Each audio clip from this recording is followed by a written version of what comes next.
보고학 특별연구원과 경남연구원문화센터장, 가야사보건 민간자문단 자문위원을 역임하시고 현재 가야보건군 세계유산 등재 추진단장으로 계시는 이 박사님을 소개해드리겠습니다. 큰 박수로 환영해 주시기 바랍니다.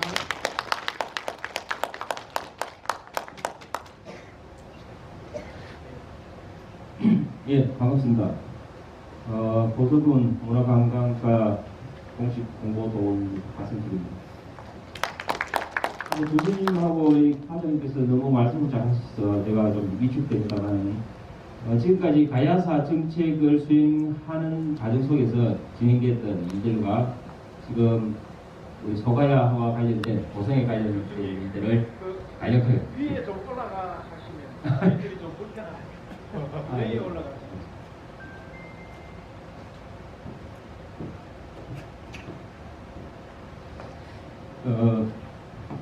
가야사 정책 추진 과정하고 소가야와 관련된 가야 유적들에 대해서 간략하게 제가 설명을 드리겠습니다.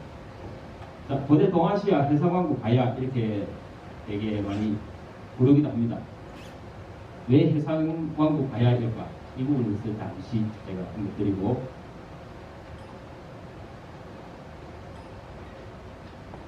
예, 배를 노를 젓고 있는 사람들이 보이죠. 저 배가 이제 유적에서 나온 토기 모형 배를 보고 직접 만든 배입니다. 만든 배를 타고 실험을 해보는 거예요. 몇 명이 타고 있는지. 이게 마산 현동이라는 데에 있는 토기 배입니다. 그 비슷한 생긴 배들이 일본에서도 토기로 만들어져서 나옵니다. 그래서 저는 토기를 보고 당시 배가 이렇게 생겼구나 라고 우리가 알 수 있습니다. 그래서 저 배에 어느 정도 인원이 하면 될까 해서 직접 타보고 이걸 직접 시험 해본 이런 사진입니다. 당시 이제 일본 한반도 중국 대륙에서는 아주 활발하게 이런 배를 타고 갈아타 했습니다. 중국 우리 기록에서 나오듯이 낭랑에서 가야에 대난에 철을 사갔다. 이게 서해안 남해안 따라서 내려오겠죠. 그리고 일본에서도 아주 이 가야 대륙에 있는 물건들을 가져가기 위해서 많은 사람들이 배를 타고 내려옵니다. 저 스시마에서 대한 해협을 건너면은 남해안에 어디가에 도착해야 되겠죠. 처음에는 김해에 주로 도착했죠. 김해에 도착하다가 김해가 이제 가야하고 신라하고 접경 지역이다 보니까 굉장히 이제 불안하게 되죠. 그 이후로 여기를 또 가야 되겠습니까? 그 이후로는 이제 마산, 그 다음에 고성입니다.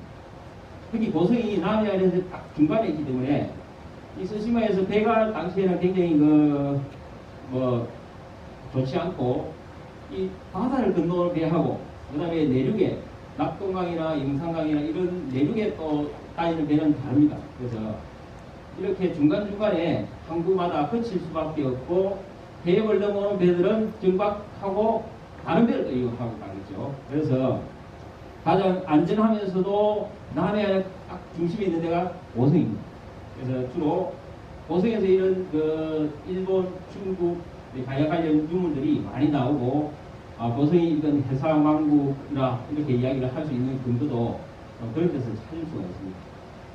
그리고 이제 백제라든지 마한 쪽에서 오는 물건들도 이게 고성을 통과해서 가게 됩니다. 그래서 고성이 지정학적으로 굉장히 중요한 위치에 있습니다. 자, 그런데 이제 우리가 가야가야 하면서 많이 이제 들어왔는데 가야가 과연 무엇일까? 제가 작년에 세계유산 등재 신청서를 쓰면서 심사를 받을 때 가장 많이 받은 질문이 심사위원들한테서 가야가 무엇인지 간단하게 설명해달라. 모르겠다 도저히. 그래서 이런 내용입니다. 지금까지는 가야가 무엇일까? 이렇게 그냥 나라의 이름일까? 문화권일까? 종족의 이름일까? 몇 가지 이제 설이 있습니다. 백제 신라와 다른 가야, 국가 이름은 있지 않느냐, 나라 이름이 있지 않느냐, 이렇게 이제 얘기하시는 분들이 많겠죠.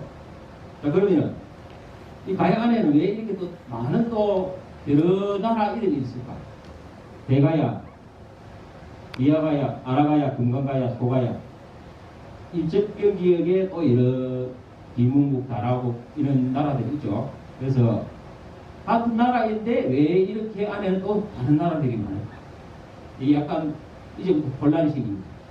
가야가 진짜 나라 이름일까? 이런 생각. 그래서 현재까지의 복잡한 내용을 들어가기 여기서 마무리하면 현재까지 무슨까지 하면은 가야 가야에는 여러 나라 정치체가 있었다. 이 나라들이 아주 긴밀하게 소통하고 연결된 상태를 생각하시는 분들은 이게 가야 연맹왕국이다 이렇게 하시고, 아니다 보니까 제각각 뿔뿔이 각자 알아서 살다가 각자 알아서 망했다 이렇게 생각하시는 분들은 가야의 여러 나라다라고 하는 거죠. 그럼 조금만 더 들어가면 이게 진짜 나라 이름일지 문화권의 이야기일지 종족일지 아니면 이 사람들이 그냥 부르기 쉽게 그 실제에 있는 여러 나라를 공중에서 그렇게 부르자라고 한 건지 아직은 미지수, 아직은 의문이 있습니다. 자, 그런 걸 떠나서 지금까지 이제 한 4, 50년 가야사 연구 성과를 그나마 종합해보면 이렇게 되겠습니다. 택시 키워드로는 철기문화, 교육을 볼 수 있습니다. 이 당시에는 이제 중국 한나라에서 철기 문화들이 한반도를 통해서 굉장히 이제 확산되는 이런 시기죠. 그래서 지금 가야가 가장 활발하게 강성했을 때가 5세기입니다. 4, 5세기에 가야가 굉장히 철기 문화가 발달하게 합니다. 아주 우수한 철기를 가졌다는 게 아니고 가졌겠죠. 그 부분까지 아직 연구가 미진한데 철을 가야 전체에서 아주 많이 다량으로 생산하는 유적들이 있고 많은 철기들이 생산합니다. 거기서 아주 칼이라든지 이런 대도를 보면은 엄청난 기술력을 가진 이런 흔적들이 나옵니다. 그래서 가야는 아주 우수한 철기 문화가 있었다 하고, 당시로서는 우리 가야가 거의 지금으로 따지면 산유국 대회에 있었습니다. 가야에서 중국의 변방에 있는 국방에서 철을 굉장히 많이 사가고, 이 당시에도 일본에는 철을 생산할 수 없었습니다. 5세기 때문에도 4세기, 5세기 때문에도 일본에는 철을 생산할 수가 없었기 때문에 이 철기를 가야에서 대량으로 공급하는, 그러니까 가야 일본 역도에서 볼 때는 가야가 엄청난 나라가 됩니다. 그래서 일본 역도에 가서 어디서 왔습니까? 가야에서 왔습니다. 하면 일단 칙사대적으로 왔습니다. 아주 뭔가 기술을 가진 사람, 토기를 잘 만들거나 철기를 잘 만들거나 아주 다른 의술을 가진 사람, 이렇게 대접받겠죠. 그래서 일본에는 이때 가야에서 넘어갔던 이런 철기와 관련된 유적들이 굉장히 많이 나옵니다. 일본 역도 전체에. 그래서 어느 동네 가면 가야, 아라가야 사람들이 모여 사는 마을, 어디 가면은 소가야에서, 이 동네로 보니까 대가야 사람들이 왔구나. 지금 이 가야의 주민들을 일본 역도에는 땅은 넓은데 사람이 없기 때문에 엄청나게 수용을 하는 거죠. 당시 이제 영국이나 유럽에서 미국 대륙에 가서 개척하던 시절에 그런 모습이 상상이 되는 이런 시절. 그래서 4, 5세기 때는 이 가야에서 많은 사람들이 가격하고 일본 역도에서 많은 사람들이 오게 합니다. 그 위에 꼭 그치는 데가 이게 모성입니다. 처음에는 우리가 김해에 집중되죠. 김해에서 모든 이제 중국에서, 왜냐하면 김해에서 대한해을 가야 되기 때문에 끝자락에 있습니다. 그래서 김해에 이런 중국계 유물들이 많이 나옵니다. 일본계 유물들도 김해 대성동 고분군에 파타하면 쏟아져 나오죠. 그 다음에 김해가 이제 광개토 대왕 남전 이런 사건들이 있고, 신라가 계속해서 서쪽으로 낙동강릉 쪽으로 영향력을 미치기 시작하면서 낙동강이 굉장히 불안해지는 이런 상황입니다. 그래서 더 이상 김해가 가야의 대외 교육 항구로서 역할을 하기 어렵습니다. 그 이후로 김해에서 옮겨왔던 곳이 이게 고성입니다. 자, 고성 소학동 고문입니다. 잘 아시다시피 이런 석실들 이렇게 붉게 이제 칠한 이런 석실들은 영산강이라든지 마한, 그 다음에 일본 부주 이런 데서 많이 보이죠. 이런 연결고리를 보면은 역시 일본 열도, 고성, 마한, 백제 이쪽으로 뭔가 그룹이 있구나, 이쪽으로 루트가 형성되어 있구나 이런 걸 우리가 알 수가 있습니다. 이런 유공광구소 구멍이 있는 이런 토기들이 역시 영산강 유역 중심에서 그 백제 남부 마한 세력에 많이 나오는 토기들입니다. 이게 일본에서도 유적마다 나오는 이런 토기, 이런 연결선들이 쭉 바다를 통해서 바닷길을 통해서 연결되고 있습니다. 그래서 고성이 아주 중요한 위치에 있었구나 우리가 지금 인정할 수 있고, 이 가야에는 기록이 있기 때문에 우리가 가야를 이 정도라도 알 수 있는 것은 유적과 유물로 편성할 수 있습니다. 가야 사람들이 집들도 의식적으로 알 수 있는 상황, 그 다음에 생활풍습 이런 것들을 이제 유추해낼 수 있는 것들은 이런 유물들을 통해서 우리가 이해할 수밖에 없죠. 그래서 가야의 유적과 유물이 중요하게 생각됩니다. 자, 본격적으로 우리 고성을 한번 보겠습니다. 이 말림산 토성이 불과 작년 말에 우리가 확인됐죠. 사진 보시면은 이렇게 올라 튀어나온 사진이 이렇게 여기에 등선의 토성 흔적이 보이죠. 일제강점기 1914년에 이 찍은 사진입니다. 이 도리 유주는 여기에 토성이 있다는 걸 고성에 와서 고성 사람들한테 듣고 알았거든요. 저기에 토성이 있다, 저기에 뭔가 있다. 그리고 이 사람은 여기에 굉장히 이게 고성이 중요한 이게 유적이 됐구나 라고 느끼는 거예요. 그래서 사진을 이렇게 남깁니다. 이게 토성이 있다. 이 토성이 고성만하고 같이 찍는 거예요. 왜 이게 같이 찍겠습니까? 이 토성이 고성만을 뭔가 상징하는 유적이 될 것이다 라고 벌써 1914년에 일본이 이제 고각을 받아들이고 했던 게 우리나라보다는 거의 40년, 50년 대략 앞선 이런 시점이죠. 그래서 이 사람은 이런 걸 분명히, 그리고 보시면은 바다는 여기까지 밀고 들어와 있는 걸 느끼십니다.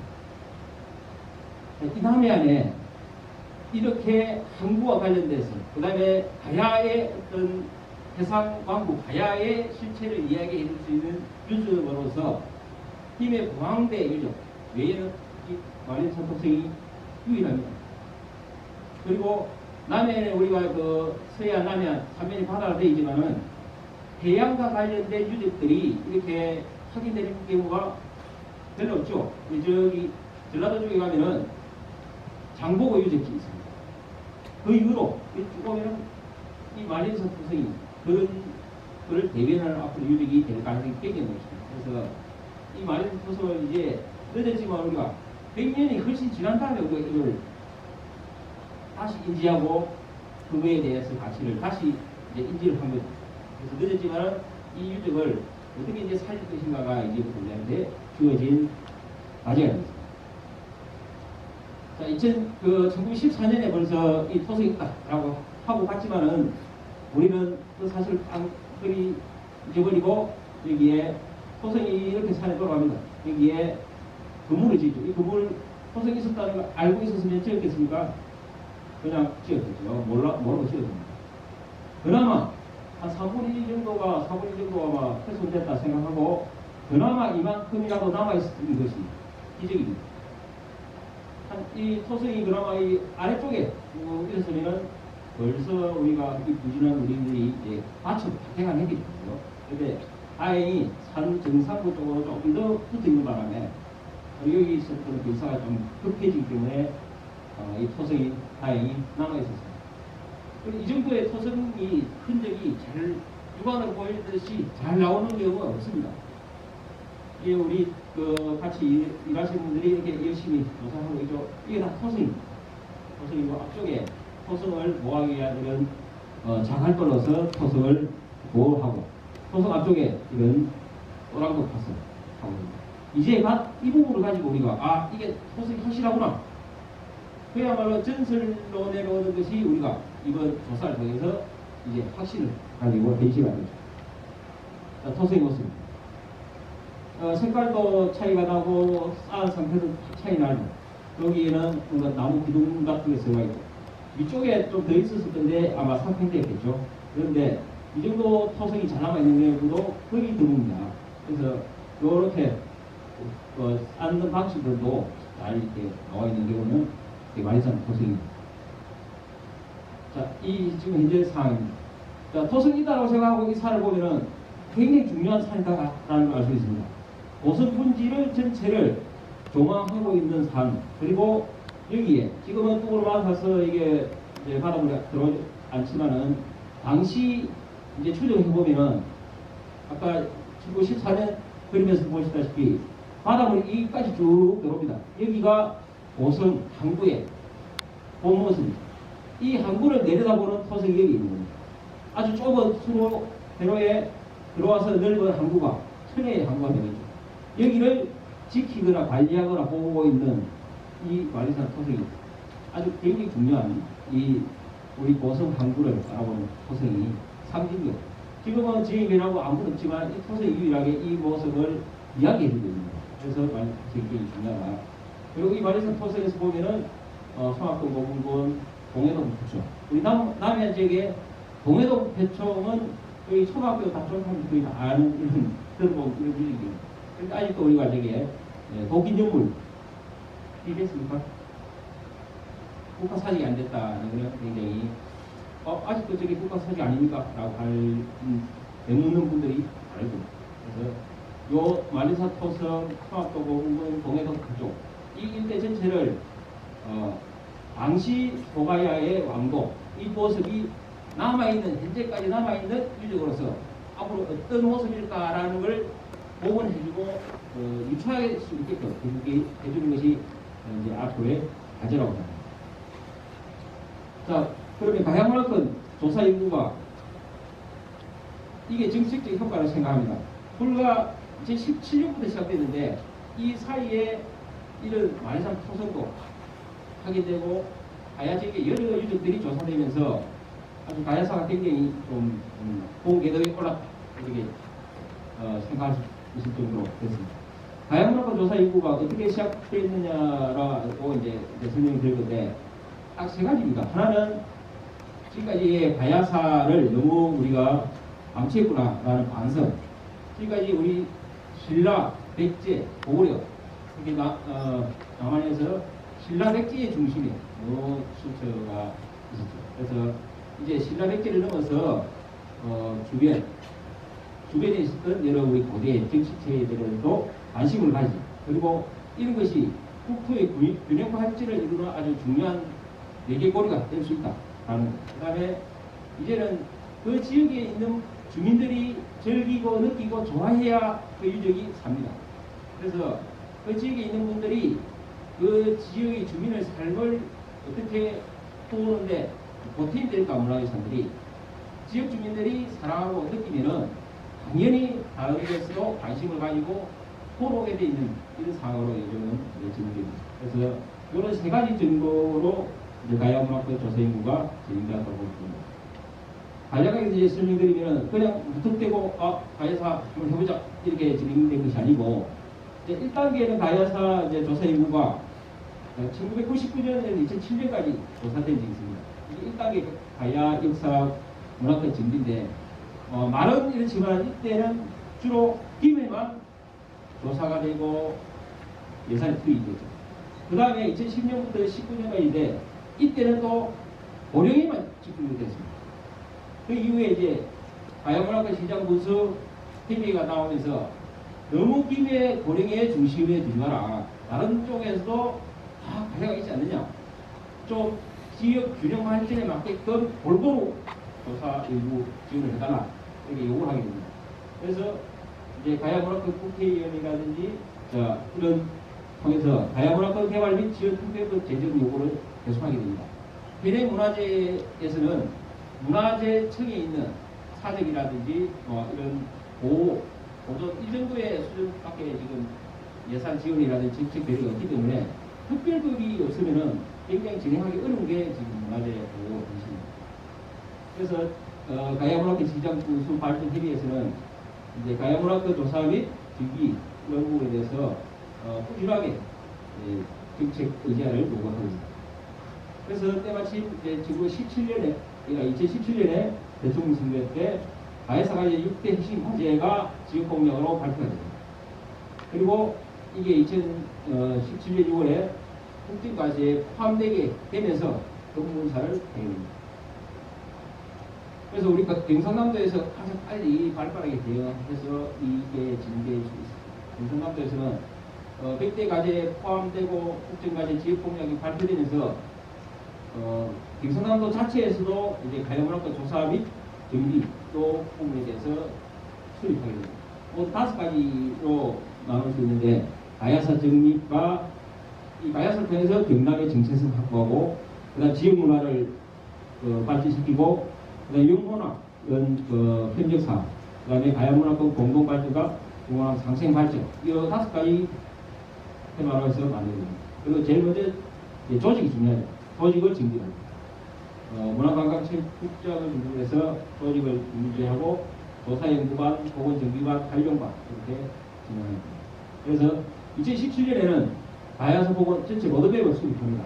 전략과제 발굴하고 전체 전략과제 40건을 발굴하고 여기에서 보건 TF팀을 구성합니다. 보건 TF팀 조직 정비해서 전체 조사연구팀, 보건정비팀, 문화적 활용팀에서 전문가 그룹과 행정팀, 그다음 주민들 각계의 의견을 수립해서 이제 가야사 종합 로드맵을 수립하게 되고 이런 계획들을 이제 중부권, 동부권, 서부권 해서 지역 주민들에게 설명하는 자리를 갖게 됩니다. 그리고 2017년 12월에 5개 전략 18개 정책 과제로 108개 사업을 진행하겠습니다. 그래서 가야사 종합 정비 5대 전략을 발표합니다. 가야사 조사연구 학술적 가치 대응 및 가야유산 보건 정비, 가야 역사문화 관광자원화 지역균형 발전, 그리고 가야문화권 발전 기반 구축 및 협력 강화, 가야문화권 공공협력과 영원한 상생 발전 이 부분을 이제 발표합니다. 그래서 추진 전략에 따라서 세부 정책 과제들을 발표하고 유적 조사를 먼저 시작이 돼서 이 유적을 어떻게 복원하고 정비할 것인가, 그 다음에 이 부분을 어떻게 협력 사업을 해서 이끌어 나갈 것인가, 그리고 이게 어떻게 지역 발전의 개인차로가 될 것인가 이런 부분을 보겠습니다. 그래서 2018년부터 2020년까지는 이제 본격적으로 이제 실질적으로 계획만 수립한 것이 아니고 가야권 전체에서 이런 조사가 동시다발적으로 이루어집니다. 거기서 가장 중요하게 먼저 나왔던 지역이 이제 함안입니다. 기존에는 우리가 김해, 고령만 했는데 함안 지역에서 이 정책이 수립되자마자 아주 적극적으로 국민들이나 군수님 전체적으로 해서 이 부분에 대해서 적극적으로 활동을 했습니다. 그래서 이게 아라 왕궁지의 모습인데 이전에는 이렇게 왕궁지가 있었다는 기록은 이전부터 기록에서 나타나고 있고 아마 있었을 것이라고 주민들은 계속 이야기하고 있고 앞에 왕궁지 뭐 이런 관련해서 지명들도 많이 나와 있었습니다. 그런데 근처는 전혀 없죠. 하위에 밭을 다 깨가되고 해서 없고 몇 차례 조사했지만 없고 해서 거의 포기 상태에 있었습니다.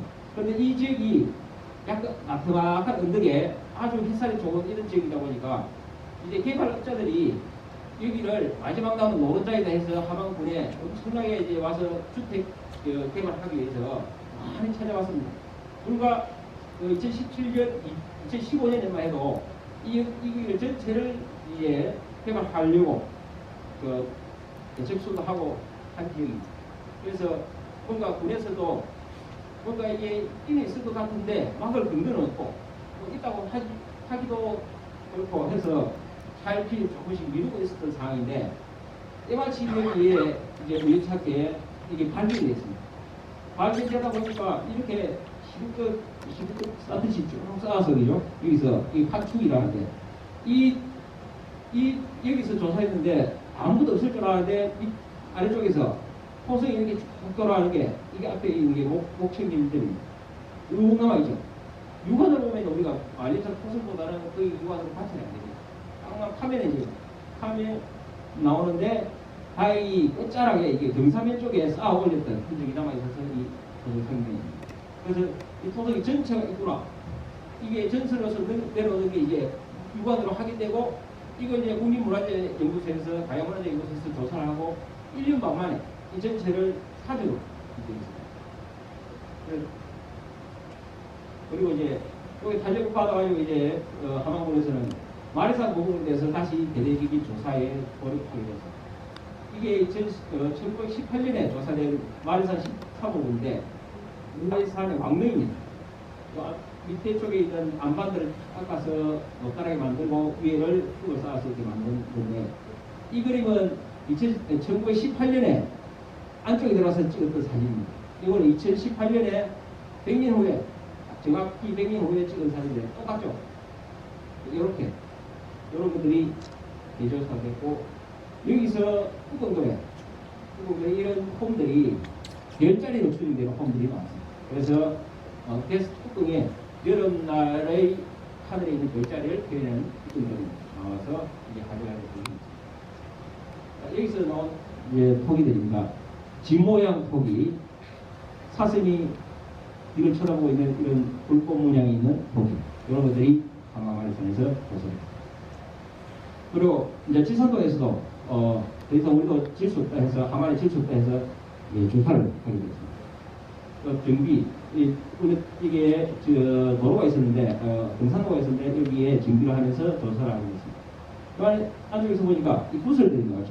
구슬들이 보니까 이런 거북 모양의 흔적이라든지 뭔가 춤을 추고 있는 모습, 이런 것들이 목걸이를 표현하는 이런 구슬들이 나오고 있습니다. 이게 이제 여러 가지 이견이 있지만은, 이거 보니까 이 금강가의 구시봉에서 나오는 구시가의 모습이 지향됩니다. 그리고 고령대가야의 정경모주의 탄생신화를 그린 것이 아니고 아직 유출이라는 이런 이제 가야사를 유추할 수 있는 이런 자료들이 확보되면서 조사에 활기를 띨니다. 그래서 지금까지 현재 조사는 이 정도 이제 이루어지고 있고 하는데, 이제 우리가 고성에는 아직은 이 정도의 지금 상황은 벌어지고 있지는 않습니다. 주로 예산이라든지 통합동에 집중하고 있는데, 이제 고성에서도 지금 마리산 토성이라든지 통합동이라든지 전체적으로 어떻게 이게 소가의 왕도를 보호를 해야 될 것인가가 지금부터 주어질 가지고 조금 더 발로 필요가 있을 것 같습니다. 그래서 지금 이제 현재 남아있던 가야 역사문화 가치 정리를 위해서 여러 가지 사업들이 있습니다. 그 부분은 자료에 있으니까 생각하고 넘어가겠습니다. 자, 그래서 제일 중요한 이 우리 가야 유적과 어떻게 이런 주민들이 함께 할 수 있는 공간으로 만들 것인가, 이게 굉장히 큰 초점을 두고 있습니다. 그래서 송악동 부분과 주변 도시 재생이라든지 가야로 통하는 길부터 만들 해양, 우리 고성에 있는 해양도를 따라서 어떤 역할들을 할 수 있을까, 이런 것들을 이제 조사하게 됩니다. 그리고 이런 모든 것들을 지속해야 됩니다. 단지 대통령이 바뀌었다 해서 또 끊어지고 중단되면 되지 않기 때문에 이 부분을 지속하기 위해서 우리가 특별법을 제정하는데 본심을 힘을 기울였습니다. 2012년부터 이런 고대 유적에 관한 지원 특별법으로 굉장히 많이 발표가 됐는데 한 차례도 진행된 적이 없습니다. 저번 여러 수십 번 이렇게 임을 달리하면서 나왔는데 되지 않았습니다. 그래서 가야문화재 특별법도 거의 마지막까지 힘들다라는 게 대체적인 국회의 분위기였습니다. 그래서 이 법에만 매달리지 말고 이게 뭐 차선책으로 문화관광의 특정지역 사업 여러 가지 다른 이 법에 뭔가 기울여보자라는 쪽으로 가면서 국위 상태에 이르는데 마지막에 저번 국회 회기 마지막 날에 이게 통과돼요. 이력적으로 통과해서 이게 이제 우리가 앞으로 가야 문화권 조사 인구가 정책이 구애받지 않고 쭉 갈 수 있는 이런 법적인 모델을 마련하게 됐습니다. 자, 그래서 이제 소가야 문화권에 잠시 집중해서 이제 한 10분 만에 다시 듣겠습니다. 소가야 문화권에 집중해서 한 8가지 정도 말씀드리면 여러 가지 소가에 관련된 내용들이 나와 있습니다. 고성을 중심으로 한 소가야 문화권 설정, 남해 해성 세력 거점 조사 인구, 이렇게 2019년에 했는데 이미 이 내용이 우리 마리산 토성을 통해서 이미 증명됐죠. 그래서 우리 가야문화재연구소에서 이런 계획을 세웠기 때문에 우리가 문화재연구소에 가서 당신들이 계획을 세웠으니까 당신들이 책임지고 좀 나서달라. 네, 이런 것들을 요구를 해야 되겠죠. 성악동 고부분, 만리산 토서, 동해동 부쪽 이런 것들을 이제 조사하고 사적으로 설명하는 내용입니다. 그 다음에 해상원 가야관리 인프라 이런 게 고성 남산 만리산 토서 여기에 이제 적극적으로 이루어집니다. 소가야 왕도 공간 구조 확인. 그래서 소가야 왕도 이미지 회복, 성악동 부분과 주변 일대의 이익들을 가지고 이제 소가야 공간 구조 확인 작업이 시작될 예정입니다. 그리고 소가야 문화과 열사문화기관 기반 조서, 성악동 일대, 그 다음에 가야공과 도시, 이미 이제 원도심 일대에 이런 사업들이 진행되고 있죠. 좀 더 활력을 가지고 연계하는 사업이 필요합니다. 그리고 자, 가야공과 세계선 등재. 세계선 등재가 이제 법으로서 기반의 조성이 끝났습니다. 법은 통과됐기 때문에 이런 기반 토대로 마련되어 있고 거기에 이제 이런 세계유산이라는 것이 하나의 다이너마이트, 입국제의 역할입니다. 세계유산이 내년 7월에 될 가능성이 돼야 되고 당연히 내년 7월에 통과될 겁니다. 그러면 이게 하나의 보완성이 돼서 중앙정부라든지 이런 부분에서 충분히 이제 우리가 어필할 수 있는 모든 게 이제 기반이 마련된다 이렇게 생각합니다. 그래서 단순히 이제 고분 아주 우리 생활에 불편을 주는 문화재 이런 개념에서 벗어나서 이 역사문화 자원과 어떻게 공존하면서 살면서 이걸 누리고 같이 살 것인가 이런 고민을 해야 되는 시점이 지금입니다.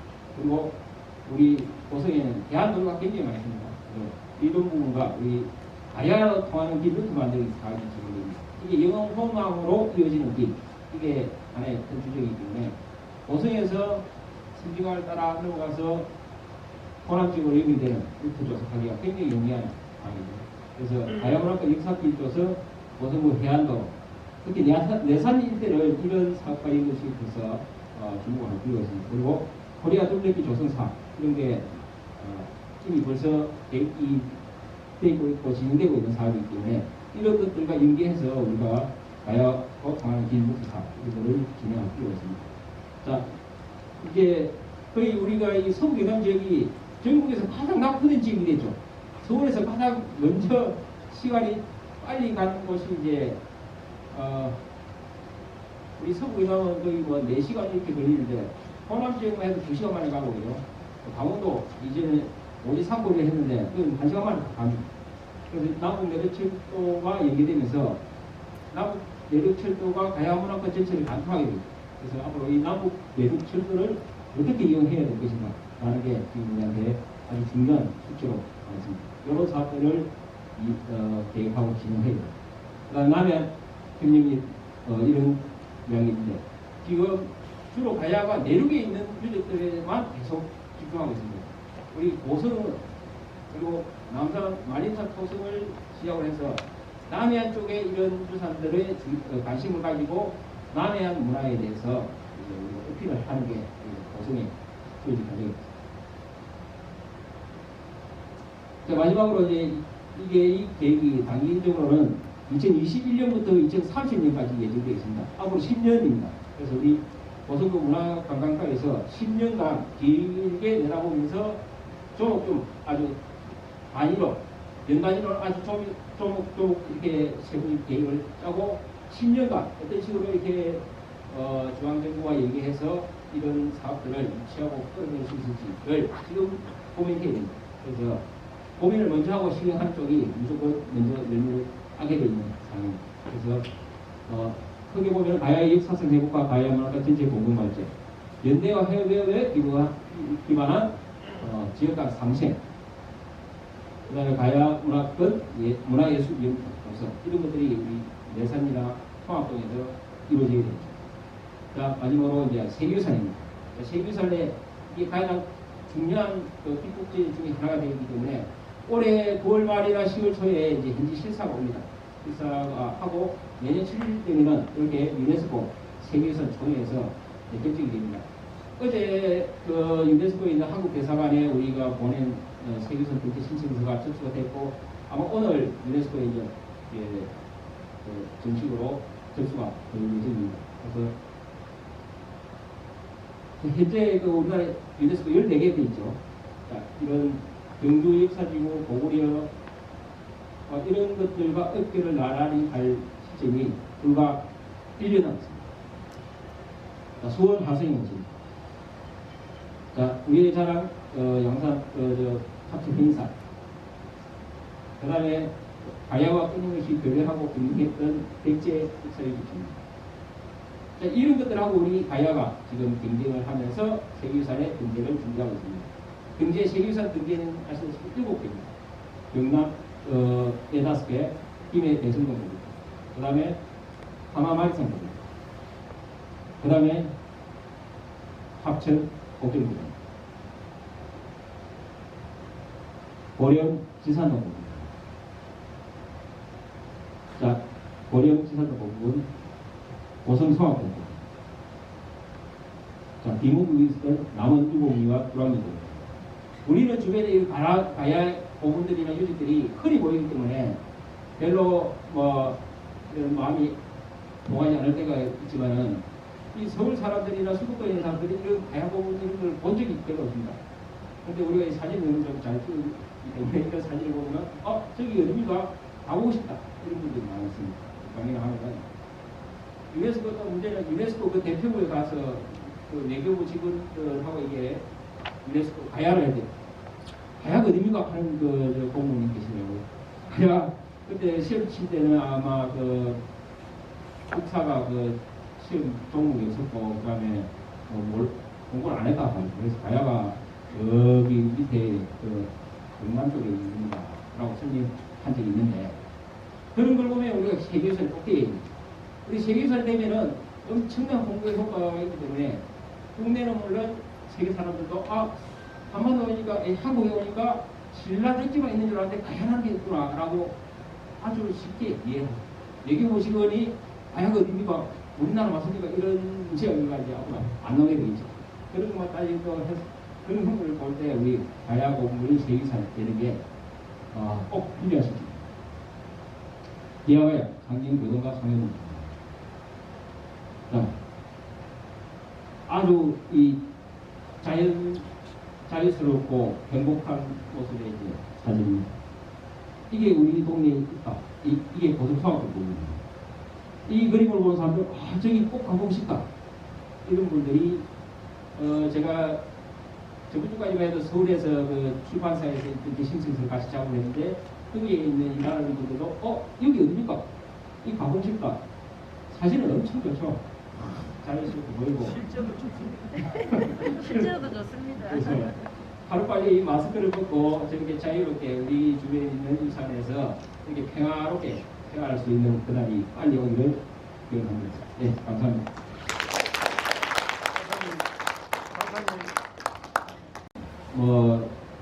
아시다시피 이제 대가야가 있고 소가야가 있고 소가야의 실체에 대해서는 아직 드러난 게 없습니다. 현재까지 조사의 연구에 의하면 고성이 중심이 있고 소가야에 여러 세력들이 한꺼번에 이렇게 아주 자그마한 아라가야, 대가야, 금가가야보다는 자그마한 세력들이 서부연남의 난강을 따라서 산청, 합천, 고성 있었는데 이 세력들도 너무 큰 강대국에 틈바고 있다 보니까 분명히 혼자서 살 수가 없죠.